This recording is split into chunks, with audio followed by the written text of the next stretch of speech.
Boa tarde. Parabéns ao nosso André, porque depois de um feijão tropeiro, eu pensei que nós íamos fazer meditação profunda.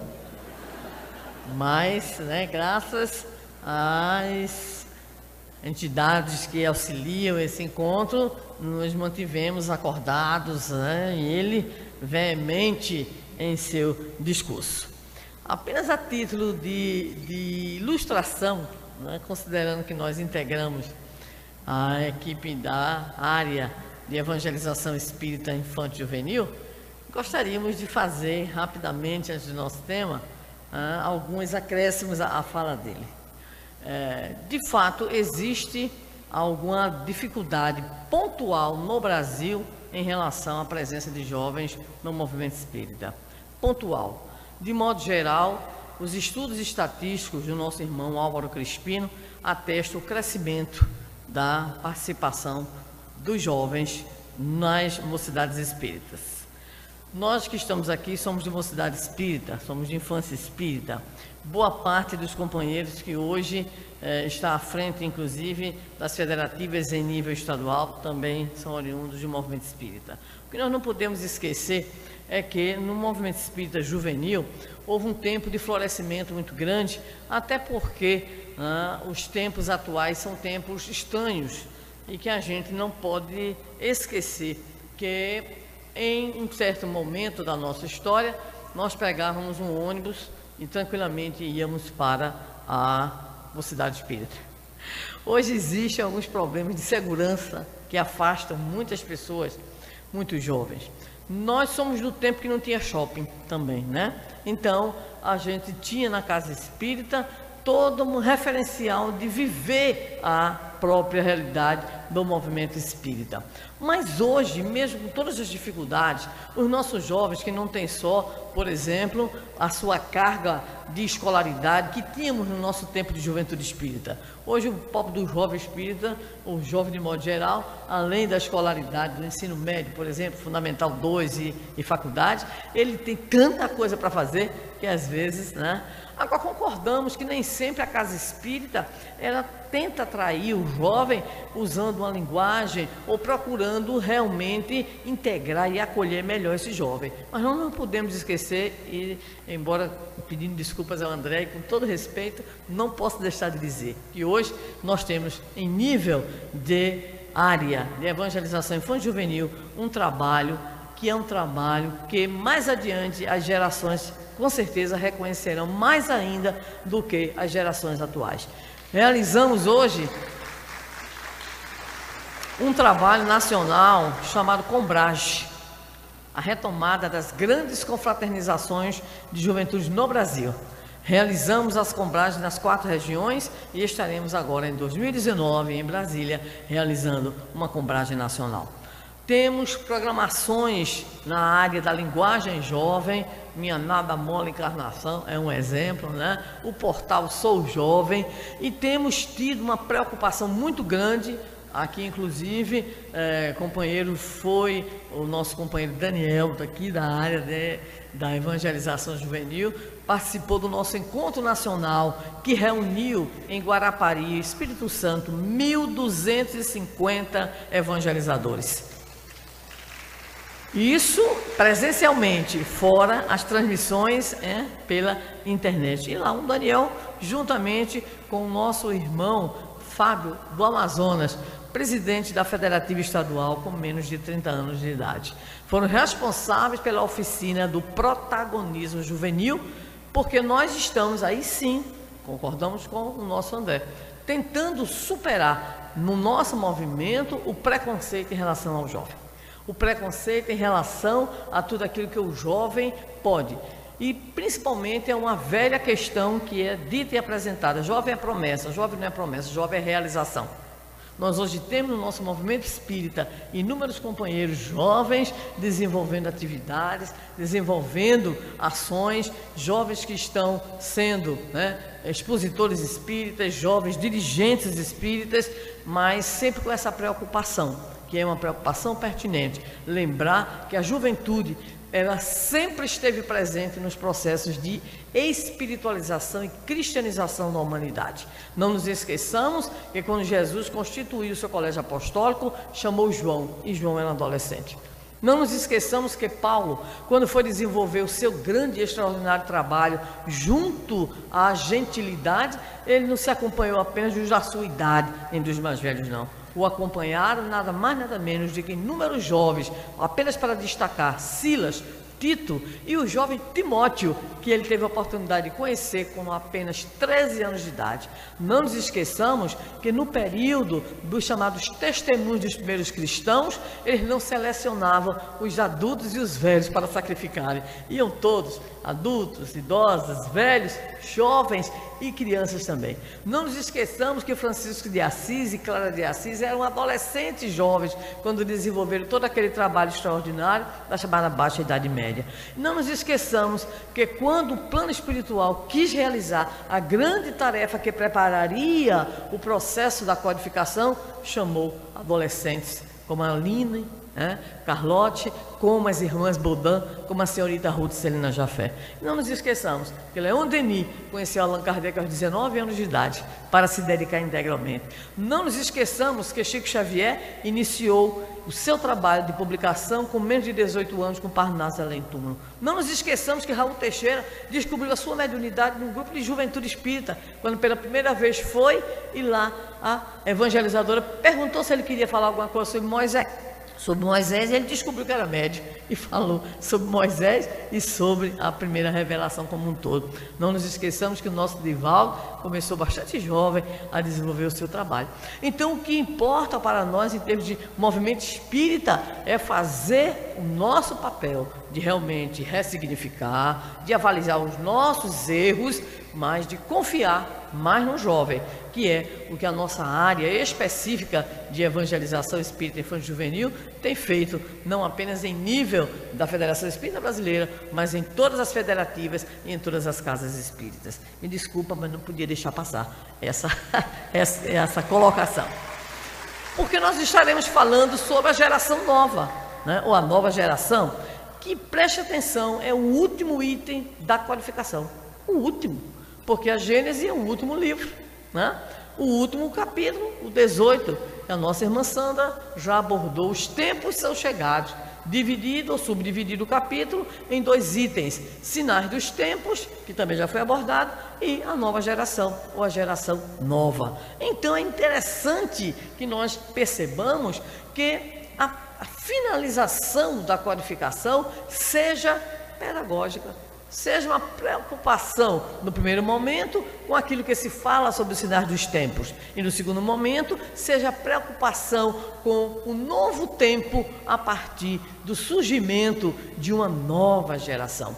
Então, nós já sabemos, já foi abordado aqui, que há muitas interpretações em torno da chamada transformação da Terra, os sinais dos tempos, mas a nossa Sandra já colocou muito bem que a visão é muito mais no campo moral do que no que diz respeito às transformações que naturalmente também ocorrem no nosso planeta sob o ponto de vista material, mas tudo dentro de uma lei, ou seja, tudo seguindo o que a lei do progresso define para nós. Mas quando se fala em nova geração, imediatamente a gente pensa, se tem uma nova, porque tem uma velha, não é isso?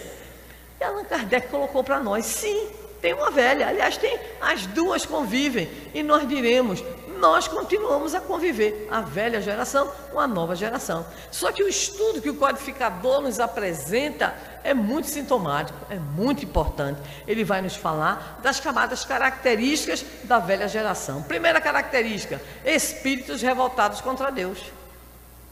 Tá aí. Aí a gente que está aqui diz, não, eu já não estou nessa. Mas tenhamos cuidado, porque a gente às vezes tem uma percepção estranha sobre Deus. Temos dito isso em algumas palestras. Às vezes dizemos assim, Deus não me ouve. A gente atribui a Deus a surdez. Deus não me vê, está cego. Deus não se lembra de mim, é desmemoriado. Deus não me entende, tem problemas de compreensão. Mas é preciso que a gente avalie como é que a gente tem a relação com o divino. Como está a nossa relação com o sagrado? Será que a gente tem certeza da presença de Deus, do amor de Deus, da justiça de Deus? Será que a gente continua perguntando, por que eu? Por que eu? Quando me acontece uma determinada situação. Então, muitas vezes, nós não somos propriamente revoltados contra Deus, mas nós temos lá as nossas questões com o divino. É preciso que a gente avalie isso também. Propensão é uma outra característica. Propensão instintiva, propensões, aqui tem um erro de concordância. As paixões degradantes e os sentimentos antifraternos. Egoísmo, orgulho, inveja, ciúme. Basta este quarteto para derrubar qualquer um. Aliás, basta um egoísmo, a chamada chaga da humanidade pelos imortais que trabalharam no processo da codificação. Então, quando nós estimulamos atitudes que se vinculam a esses sentimentos antifraternos, egoísmo, orgulho, inveja, ciúme e todos aqueles que se lhes vinculam ou são decorrentes dessas manifestações em nós, nós ainda estamos na velha geração. E vamos lá, preferência por tudo quanto é material, sensualidade, cupidez, avareza. Então, a chamada velha geração, ela tem, vamos dizer assim, um leque muito interessante, né, de situações onde nós podemos nos encaixar ou nos encaixamos em razão do nosso atual patamar evolutivo. E são principalmente, nos diz Allan Kardec nesse estudo, espíritos viciosos. Então a gente já viu que o perfil aqui não é moleza não, não é brinquedo não. E o nosso esforço qual é? O nosso esforço é de não nos encaixarmos disso daí, né? E nesse momento a gente retorna à fala inicial nossa pela manhã, quando dizíamos da nossa responsabilidade em relação ao esforço educativo em nós. Nós precisamos nos educar, porque a proposta da doutrina espírita é proposta de renovação, de transformação, de autoiluminação, de educação moral. Então, nesse momento, quando nós vemos Kardec nos apresentar as características da chamada velha geração, nós ficamos logo preocupados e vamos dizer assim, ai meu Deus, eu não preencho todos esses requisitos, mas alguma coisinha eu tenho. Vamos lá, né? Esse ciúme é uma desgraça. E aí a gente vai dizer assim, olha, eu não sou propriamente ciumenta, eu sou zelosa, né? Eu não sou ciumenta, eu só olho as mensagens que meu marido recebe no WhatsApp. Eu não sou ciumento, eu só não quero que minha mulher use uma roupa que eu acho que ela é inadequada. Eu não sou ciumento por causa disso, daquilo. Nós temos uma série de justificativas. Na fala do nosso André, consideramos extremamente importante essa necessidade que ele destacou em nós de autoavaliação, para que nós nos afastemos de uma leitura sobre nós e também sobre o próprio movimento, que é como se fosse uma leitura alienada, ou uma leitura que vê apenas os aspectos positivos. É imperioso identificarmos a chamada sombra que existe em nós, pessoalmente falando, sob o ponto de vista da psicologia de cada um. Há uma autora, muito citada pelo nosso querido Divaldo, não sei se ainda está encarnada, é uma psicoterapeuta luterana, chamada Hannah Wolff, autora de um livro magistral chamado Jesus Psicoterapeuta. Ela, que inclusive morou muitos anos na Índia, escreveu depois um livro também extraordinário chamado Jesus Universal, onde ela interpreta Jesus como o yogi perfeito. Ela que inclusive diz que prefere a visão ocidental da reencarnação. Imagine, luterana, na teóloga luterana. Ela afirma que todos carregamos conosco a sombra. Nós temos uma sombra. Ela, né, de fundamentação junguiana, vai nos remeter a uma necessidade premente de avaliação em nós das nossas profundas dificuldades, porque nós temos uma tendência principalmente quando a cabecinha vai na frente e nós começamos a adotar princípios importantes de renovação, ideais nobres, começamos a admirar, né, determinadas atitudes que consideramos extremamente importantes sob o ponto de vista da vivência do Evangelho e da doutrina, muitas vezes nós não conseguimos estabelecer uma relação dessas ideias ou dessas coisas que nós começamos a acreditar, a defender e até mesmo a internalizar sob o ponto de vista da nossa adesão intelectual, sentimos a dificuldade de que essa adesão intelectual ela termine exatamente em nós, né, como algo que nós não conseguimos internalizar sob o ponto de vista dos nossos valores e das nossas emoções e sentimentos. Aí fica difícil, né? Fica difícil porque a gente começa a negar a sombra, a fazer um discurso para nós de autoconvencimento de que a culpa não é nossa. E ela faz em um de seus capítulos uma comparação rápida entre duas situações para mostrar como é difícil a gente fazer essa leitura da sombra, que seria os resquícios da velha geração em nós. Então ela vai lembrar a figura, por exemplo, daquele paralítico que estava lá perto da piscina e que Jesus vai até ele. E aí, na conversa que Jesus tem com ele, a primeira coisa que o paralítico manifesta não é o desejo de ficar bom. Ele vai reclamar, porque a tradição era de que de épocas em épocas um anjo do Senhor vinha, né, balançava as águas e quem caísse primeiro seria então curado. Ele, ao invés de conversar alguma coisa com Jesus em torno do seu desejo de ser curado, ele foi se queixar e foi dizer: pois é, eu estou aqui há mais de não sei quantos anos, algumas décadas, e nunca consigo chegar, porque outros caem na água, né, quando o anjo do Senhor balança esta água. Aí Jesus é quem tem que perguntar a ele se ele quer ser curado, e ele diz que quer ser curado, mas a primeira atitude dele foi reclamar dos outros. A nossa prezada Hannah Wolff volta-se então para aquele cego Bartimeu. Jesus está passando, se não me engano, lá por Jericó, e aí ouve aquela voz gritando no meio da multidão: Senhor, filho de Davi, tende piedade de mim. E ele deve ter gritado tanto, devia ter muitos decibéis nas goelas, né? E aí Jesus perguntou: quem é que grita tanto pelo meu nome? E aí disseram: aquele ali era o cego Bartimeu. Mas Jesus recebeu a energia de Bartimeu: Senhor, filho de Davi, tem de piedade de mim. Jesus, traga ele. E quando levaram à presença de Jesus o cego Bartimeu, qual foi a pergunta que Jesus lhe fez?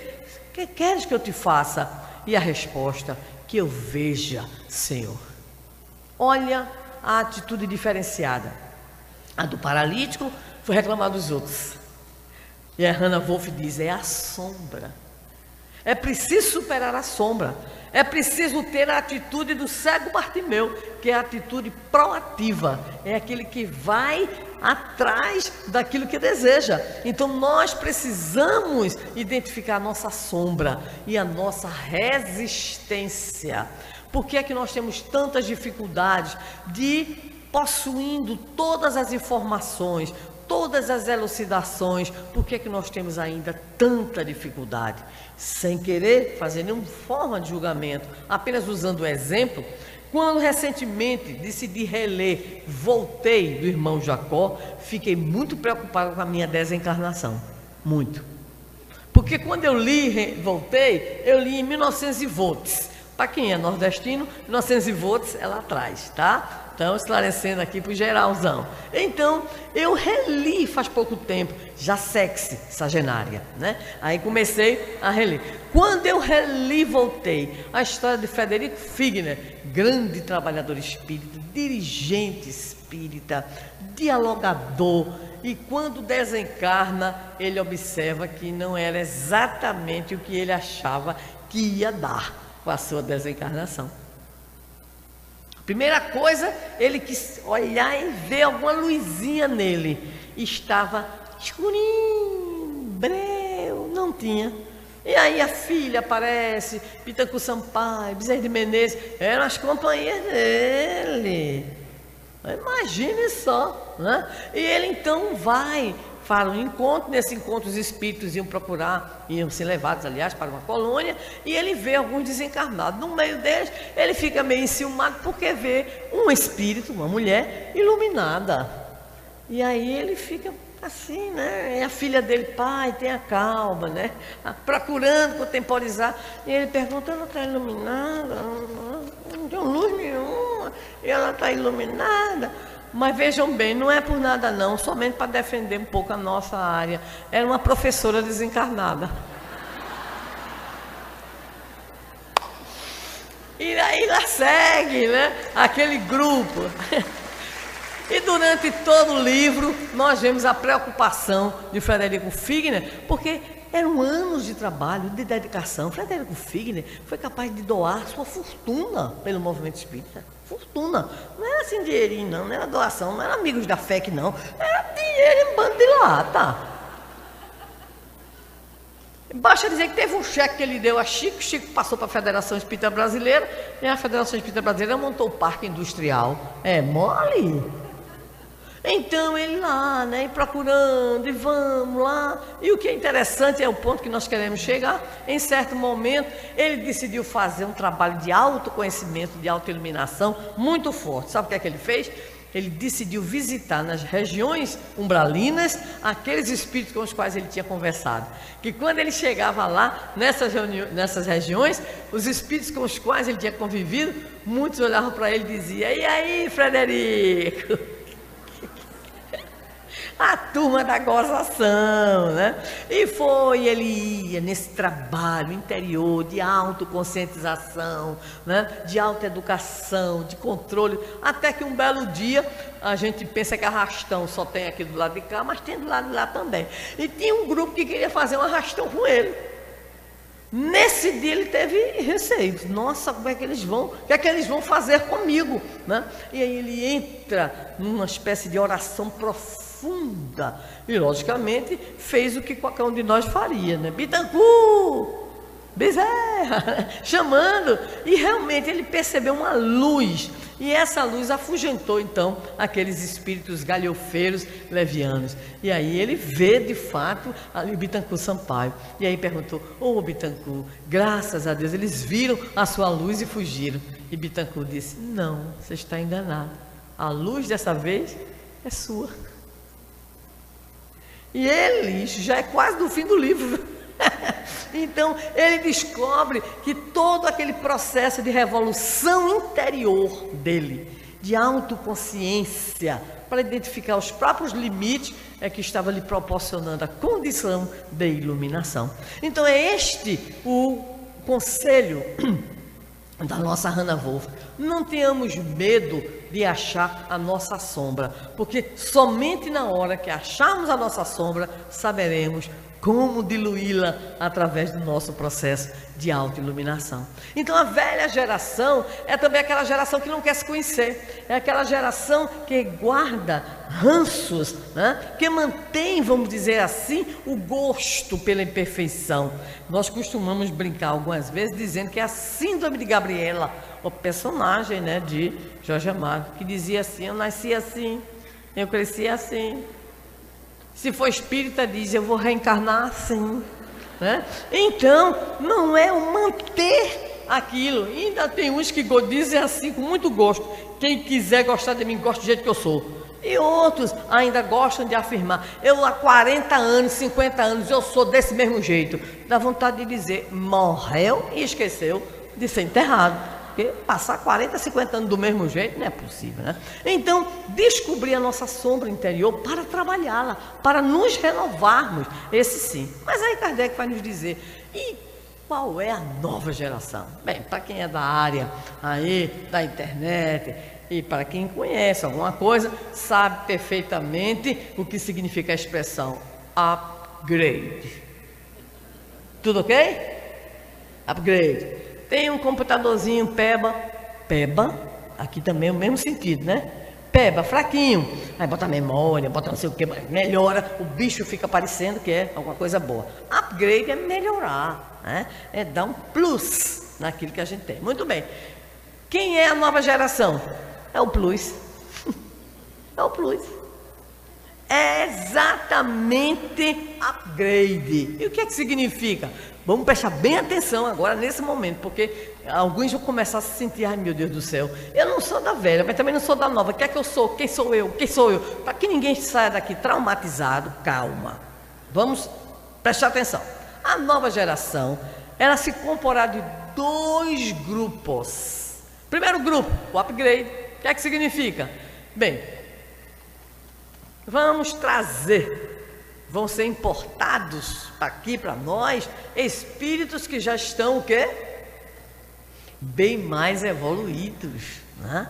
Então haverá a chamada imigração de espíritos que virão, espíritos que têm já grandes condições evolutivas, para ver se dá uma ajudazinha aqui na Terra. Meu Deus do céu, a gente está tão complicado, ô planetinha complicado, viu? Ô raça boa é a nossa, certo? Que aí a gente precisa da ajuda de fora, da ajuda de quem já tem, vamos dizer assim, estrelas, já tem conquistas, né? E aí Kardec vai nos dar o que é muito importante, as características dessa nova geração. Porque tem gente que é meio assim, delirante, né? E acha que qualquer criança diferente é da nova geração. Não, não, não, não. Vamos lá. Ele vai dizer para nós, tá? Quais são as características? Então ele começa: inteligência e razão geralmente precoces. Opa! Mas preste atenção agora. Unidas ao sentimento inato do bem.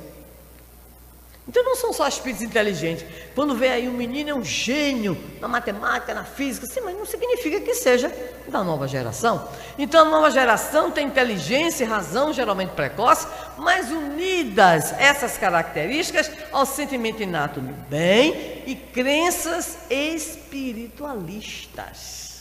Isso aqui é importante. Não é somente progresso intelectual, é progresso intelecto moral. Eu gosto muito, né, de olhar o povo e dizer, será que eu conheço alguém da nova geração?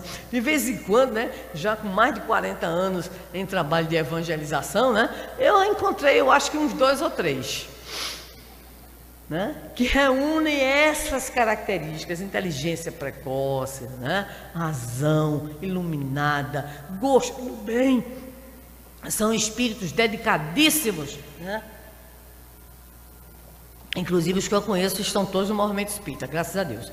Bem, o que é que diz Allan Kardec? A nova geração não é formada integralmente por espíritos que emigraram de planos mais elevados do que o nosso. Aí a gente começou a ficar feliz, porque não disse que eram 2 grupos?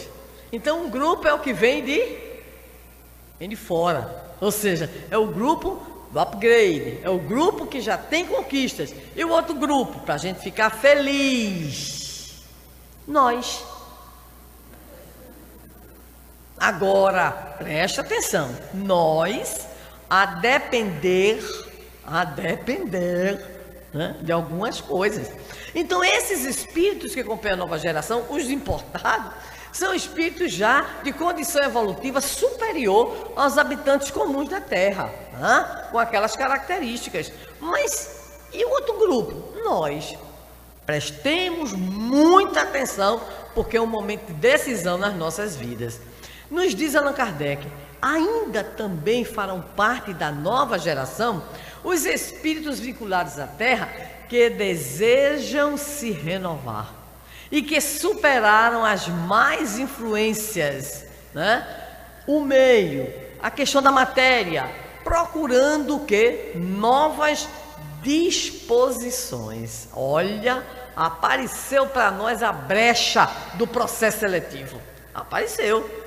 Então nós podemos nos candidatar, de fato, a integrarmos a nova geração. Se o quê? Primeiro, procurarmos afastar daquelas características negativas que vimos próprias da velha geração.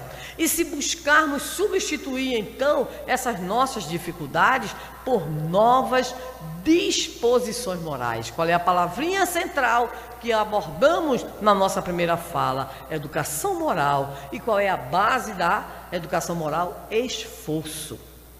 Esforço. Então eu vou me esforçar para domar minhas más inclinações. Vou me esforçar para controlar o meu ciúme. Vou me esforçar em relação ao meu problema íntimo de orgulho, ainda de egoísmo. Eu vou procurar ser a melhor pessoa que eu possa ser.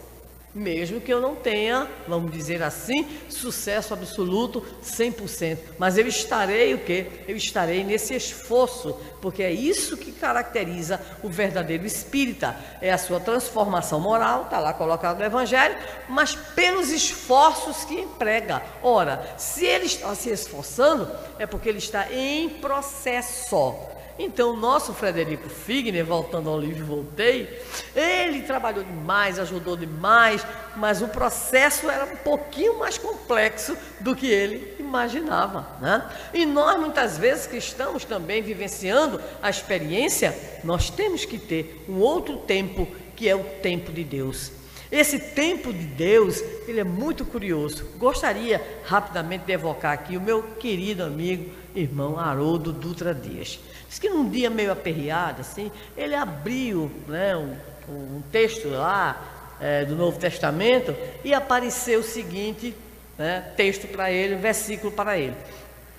Jesus, vendo que os pescadores estavam arrumando, vamos dizer assim, consertando as redes, viu a João, o evangelista, e o chamou para segui-lo. E Haroldo disse: quando eu terminei de ler isso aí, eu perguntei assim: Senhor, não estou entendendo nada. Eu estou aperreado. Estou assim numa fase meio complicada da minha vida pessoal. Eu abro e cai essa história de que Jesus foi chamar João para ser o discípulo dele. E eu não estou entendendo nada.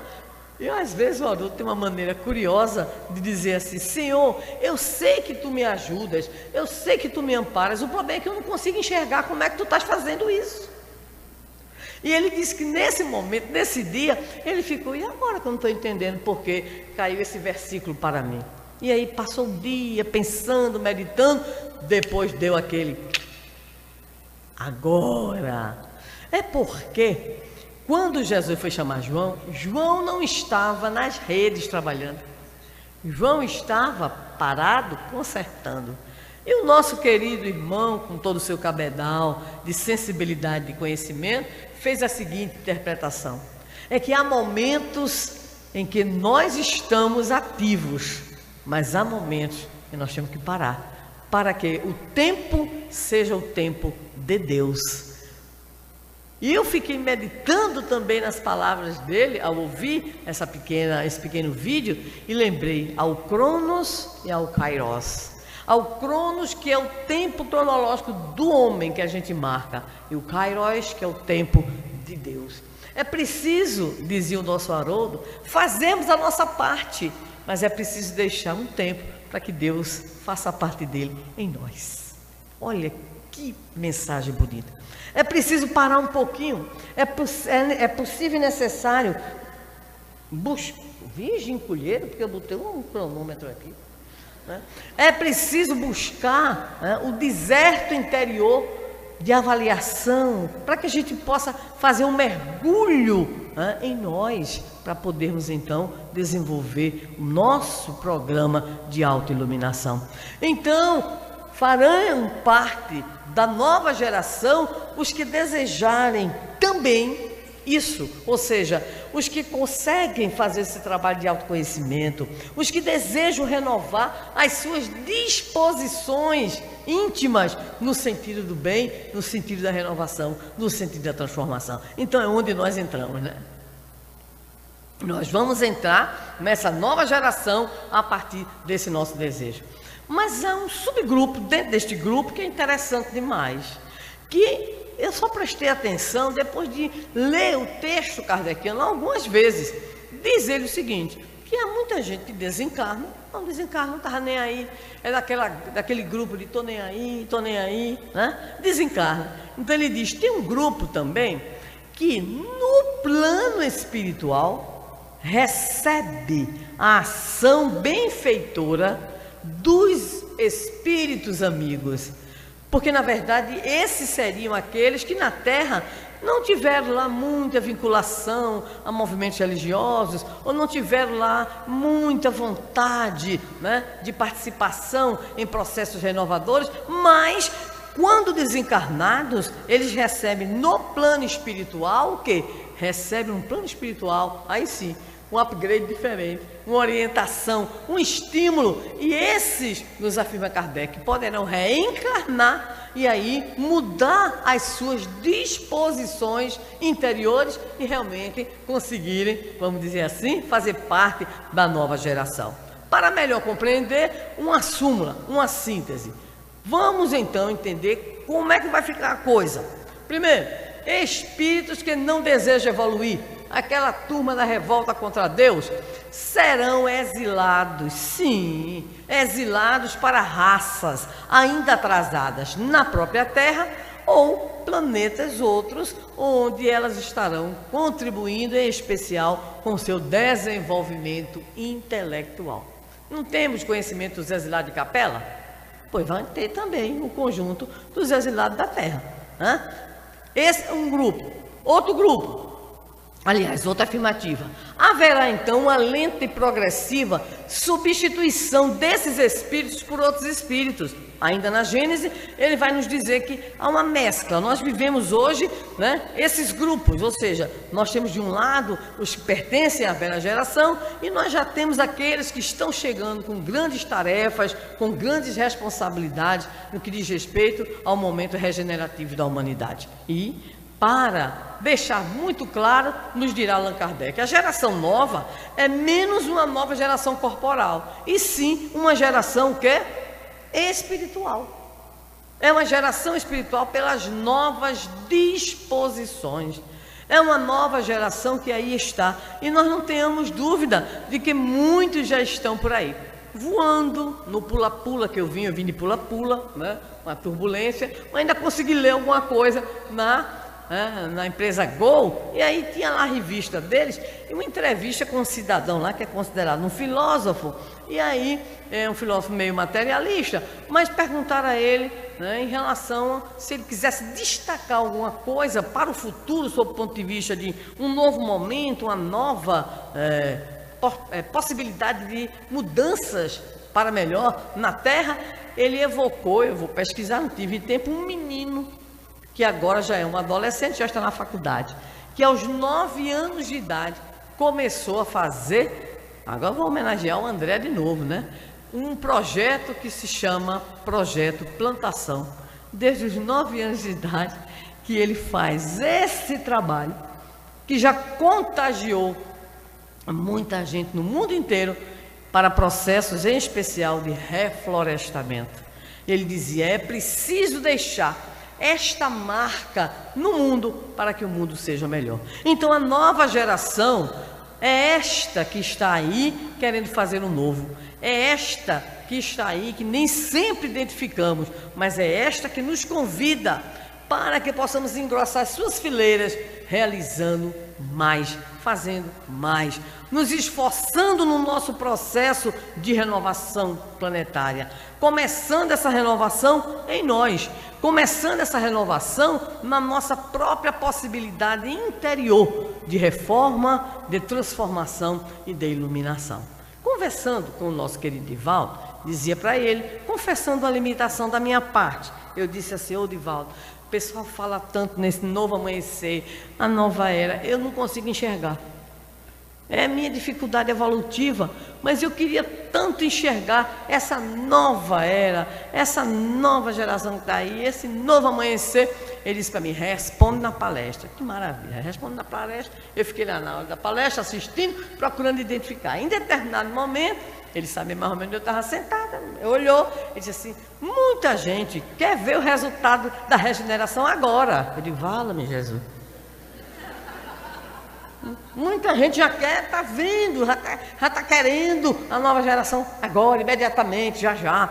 São espíritos imaturos. Eu falo, começou a cacetada, aí lá vai. Aí foi. Mas é preciso que tenhamos a consciência de que a alvorada começa no primeiro segundo após a meia-noite. Entendi. Eu entendi. Eu disse para ele: entendi, meu irmão. Eu entendi, sabe o quê? Que a gente tem uma madrugada muito longa pela frente. Ele obviamente riu, disse que eu era terrível, mas eu entendi. Então, muitas vezes, nós que aqui nos encontramos, temos também essas vontades de que de repente nós possamos já ver as grandes modificações, já ver as grandes mudanças, mas é preciso realmente voltar à afirmativa do nosso querido irmão. A alvorada vai chegar, passou de meia-noite, pronto, já é outro dia, não é verdade? E nós estamos então nessa caminhada, e nessa caminhada nós contamos com aquelas outras ovelhas, como diria Jesus, que não são deste rebanho, são de outro rebanho, que aqui estão para nos auxiliar, espíritos que aí estão, buscando, pesquisando, já quem adora estar na internet, procure crianças prodígios, crianças que estão fazendo, e adolescentes, uma verdadeira revolução em suas vidas e nas vidas dos outros companheiros. Íamos trazer um vídeo, preferimos não trazer, porque era um pouquinho tempo um pouquinho mais longo, da Akiane Kramaric, a menina, né, que aos 4 anos de idade começa a desenhar. Aquela que um dia pediu a Jesus: eu queria pintar seu rosto, mas eu não sei como você era. E um belo dia, bate à porta dela um homem, diz assim: eu não sei porque eu estou aqui não, mas eu senti uma força dizer para mim que eu viesse aqui e batesse, que eu saberia a resposta. E aí ela perguntou, né, e a mãe: mas quem é o senhor? Disse: sou fulano de tal, carpinteiro. Aí ela disse: é ele. E essa menina hoje, uma jovem de 24 anos, é apontada por muitos como uma nova mística.